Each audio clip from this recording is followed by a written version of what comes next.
The science of Rajyoga purposes to put before humanity a practical and scientifically worked out method of reaching this truth. In the first place, every science must have its own method of investigation. If you want to become an astronomer and sit down and cry astronomy, astronomy, it will never come to you. The same with the chemistry. A certain method must be followed. You must go to the laboratory, take the different substances, mix them up, compound them, experiment with them, and out of that will come a knowledge of chemistry. If you want to be an astronomer, you must go to the observatory, take a telescope, study the stars, planets, and then you will become an astronomer. Each science must have its own method. I could preach you thousands of sermons, but they would not make you religious until you first practice the method. These are the truth of the sages of all countries, of all ages, men pure and unselfish who had no motive but to do good to the world. They all declare that they have found some truth higher than that the senses can bring to us, and they challenge verification.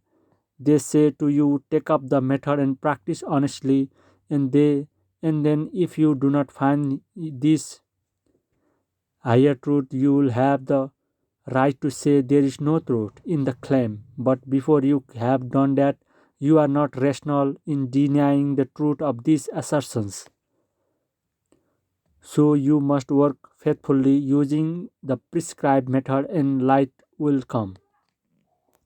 In acquiring the knowledge, we make use of generalization, and generalization is based upon the observation. We first observe fact and then we generalize and then we draw our conclusion or principle. The knowledge of the mind, of the internal nature of man, of thought, can never be had until we have the power of first observing the facts that are going on within.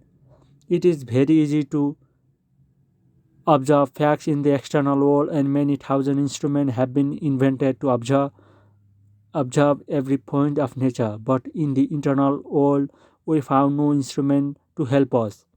Yet we know we must observe in order to have a real science. Without a proper analysis, any science will be hopeless. Mere theorizing, and that is why all the psychologists have been quarreling among themselves since the beginning of the time, except those few who found out the means of the observation. The science of Raj Yoga, in the first place, purposes to give men such a means of observing the internal states and the instrument in the mind itself. The power of attention of mind, when properly guided and directed toward the internal world, will analyze the mind and illumine facts for us. The power of mind are like the rays of light being dissipated. When they concentrated, they illumine everything. This is the only source of knowledge that we have. Everyone is using it both in the external and internal world. But for the psychologist, this minute observation which the scientific man can throw upon the external world will have to be thrown on the internal world, and this requires a great deal of practice. From our childhoods upward, we have been taught only to pay attention to the things external, never to pay attention to the things internal, and most of us have nearly lost the faculty of observing the internal mechanism. To turn the mind as it were inside, stop it from going outside, and then to concentrate all its power and throw them upon the mind itself, in order to in order that it may know its own nature, analyze itself is very hard work. Here that is the only way to anything which will be a scientific approach to the subject. What is the use of such knowledge? In the first place, knowledge itself is the highest reward of knowledge. And in the second place, there is also utility in it. It will take away all our misery. When by analyzing his own mind, man comes face to face as it were with something which is never destroyed, something which is by its own nature eternally pure and perfect. You will no more be miserable, no more unhappy. All misery comes from fear, from unsatisfied desire. Man will find that he never dies, and then he will have no more fear of death. When he knows that he is a perfect, he will have no more vain desires. In both these causes being absent, there will be no more misery. There will be perfect bliss even while in this body. There is only one method by which to attain this knowledge, that which is called the concentration. The chemist in the laboratory concentrates all the energies of his mind into one focus, throws them out upon the materials he is analyzing, and so find out this their secret. The astronomer concentrates all the energy of his mind and projects them through his telescope upon the skies, and the star, the sun, and the moon give up their secrets to him. The more I can concentrate my thoughts on the matter on which I am talking to you, the more light I can throw up upon it. You are listening to me, and the more you concentrate your thought, the more clearly you will grasp what I have to say. How has all this knowledge in the world have been gained but by the concentration of power of the mind? Nature is ready to give up her secrets if we, if we only know how to knock to give her necessary blow, and the strength and force of blow come through the concentration. There is no limit to power of human mind. The more concentrated it is, the more power is brought to bear on one point, and that is the secret. It is easier to concentrate the mind on external things. The mind naturally goes outwards, but in the case of religion or psychology or metaphysics, the subject and object are one. The object is internal, the mind itself is the object, and it is necessary to study mind itself. Mind studying mind. We know that there is the power of the mind called reflective. I am talking to you, at the same time I am standing aside, as it were a second person, and knowing and hearing what I am talking.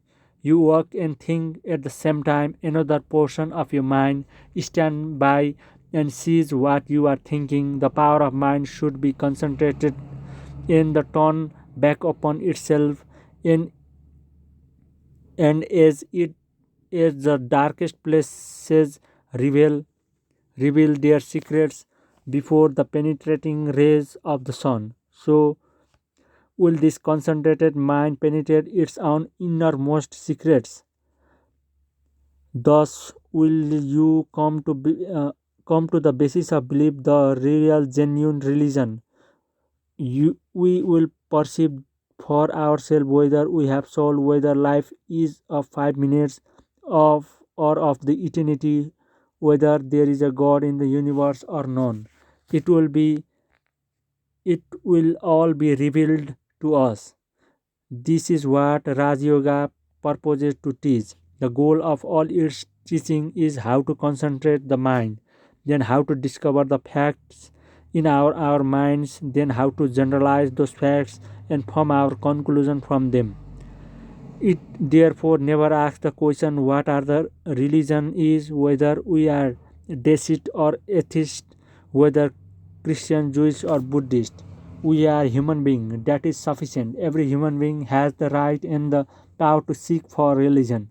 Every human being has the right to ask the reason why and to have his question answered by himself if he only takes the trouble.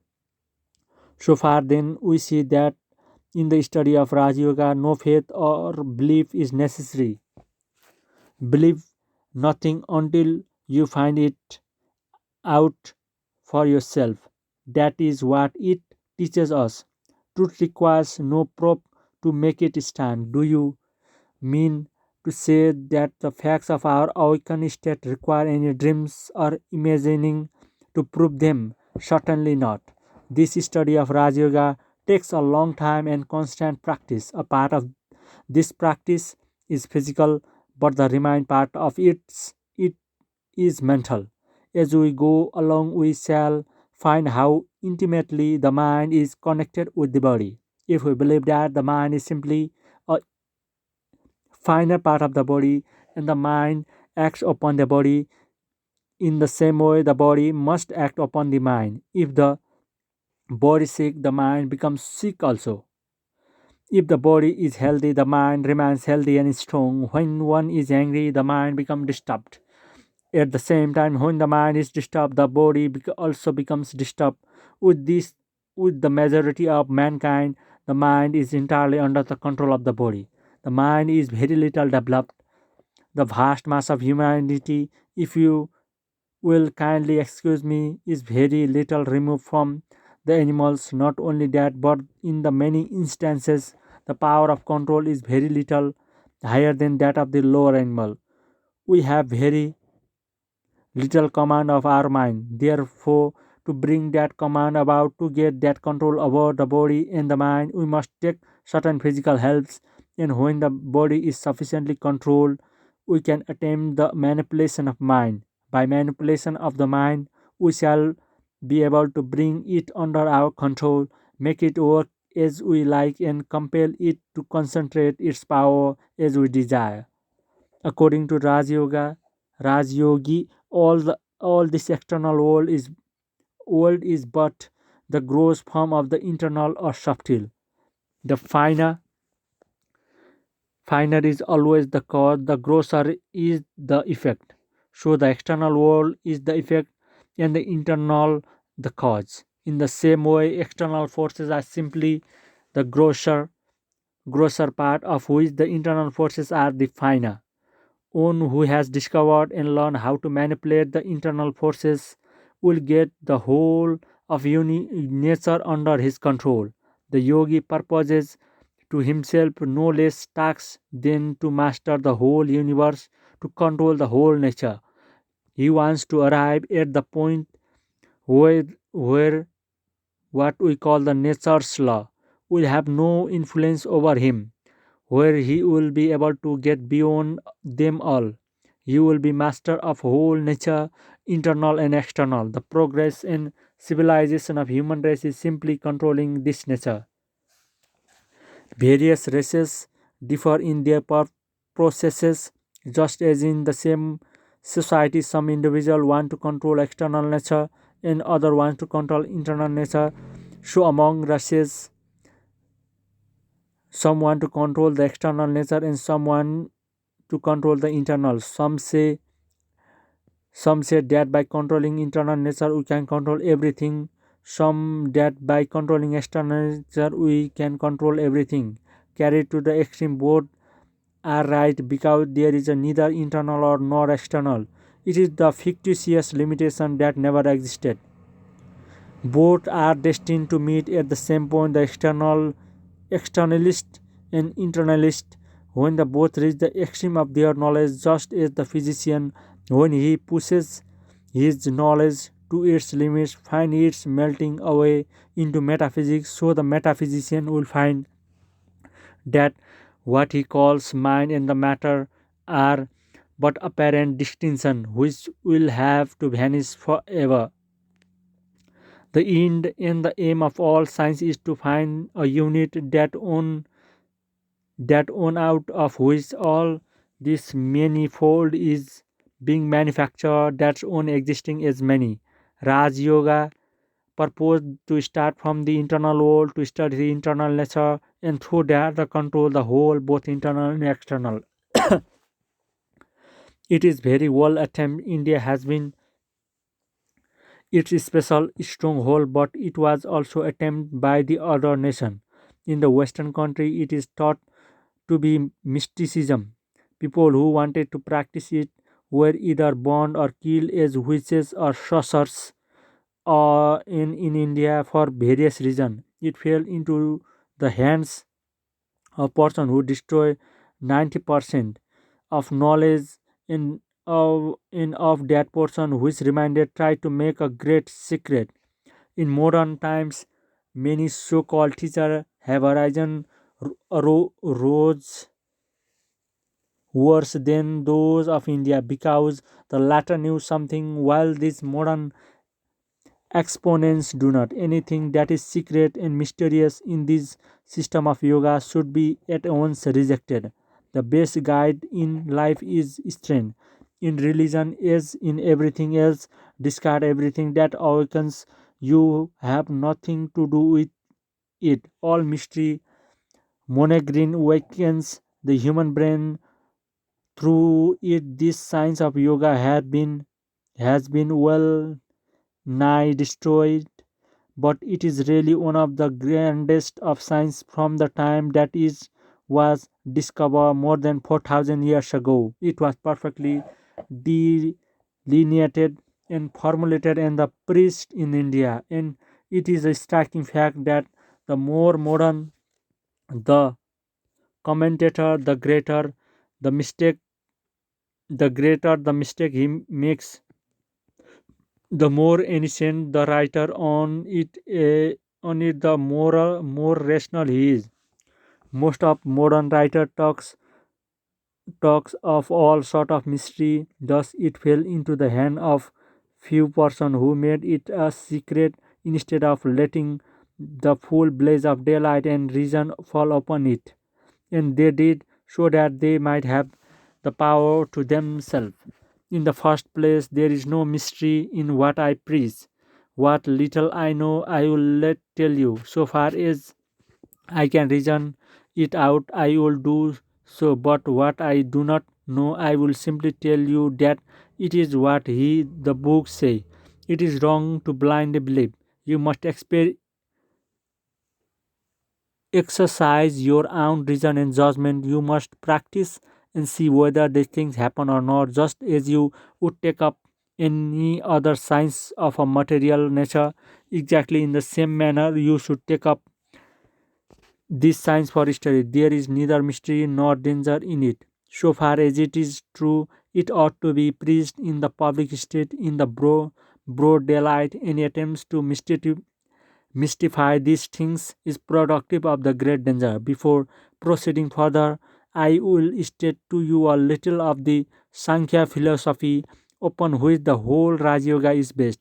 According to this philosophy, that is Sankhya philosophy, perception comes through the instrument. Example, the eyes carry it to the organs to the mind to the determinative faculty. From this Purushaha, the soul receives it and gives the order back as it were, and so on through all these stages. In this way, sensations are received. With the exceptions of the Purushaha, all of these are material, but the mind is of much finer material than external instrument. That material of which the mind is composed becomes grosser and becomes what is called the tanmatras. Tanamatras. It becomes still grosser and forms of external material. That is the philosophy of Sankhya. So that between the intellect and the grosser matter outside there is only difference in a degree. The Purusha is the only things which is immaterial. Mind is the instrument in the hand of the soul as it were through which the soul catches external object. This mind is constantly changing and vacillating,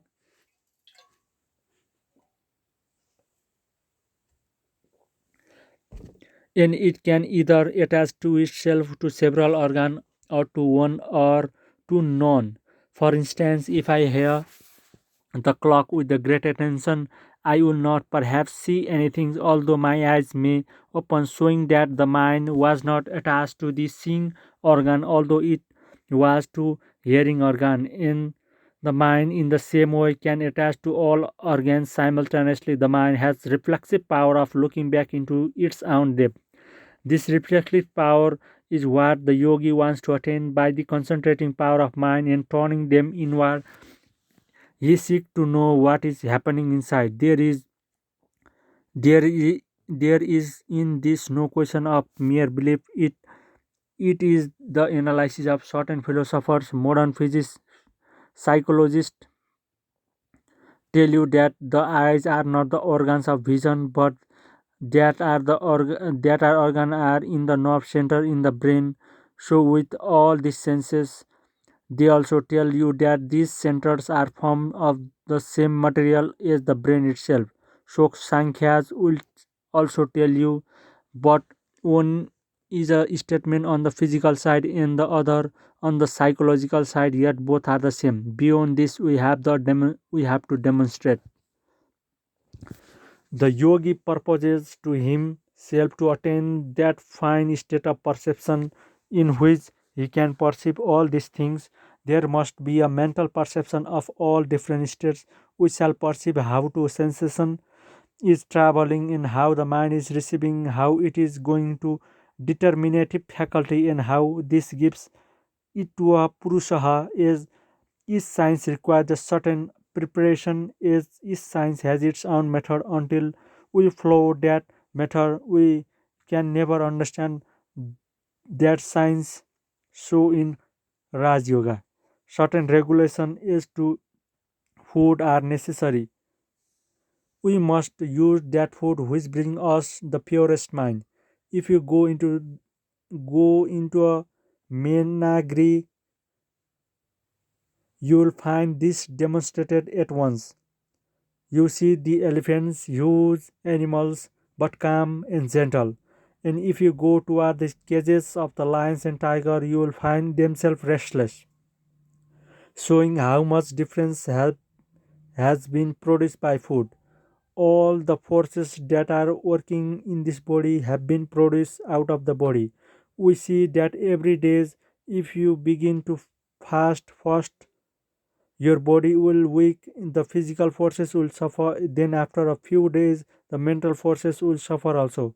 First memory will fail, then comes a point when you are not able to think, much less to pursue any course of reasoning. We have therefore to take care what sort of food we eat at a beginning, and when we have got strength enough, when our practice is well advanced, we need not be so careful in this respect. While the plant is growing, it must be hedged around, lest it to be injured. But when it comes a tree, the hedges are taken away. It is strong enough to withstand all assaults. A yogi must avoid the two extreme of luxury and austerity. He must not fast or torture his flesh. He who does so says the Gita cannot be a yogi. He who fasts, he who keeps awake, he who sleeps much, he who works too much, he who does no work, none of these can be a yogi. Chapter 2. That's all for today.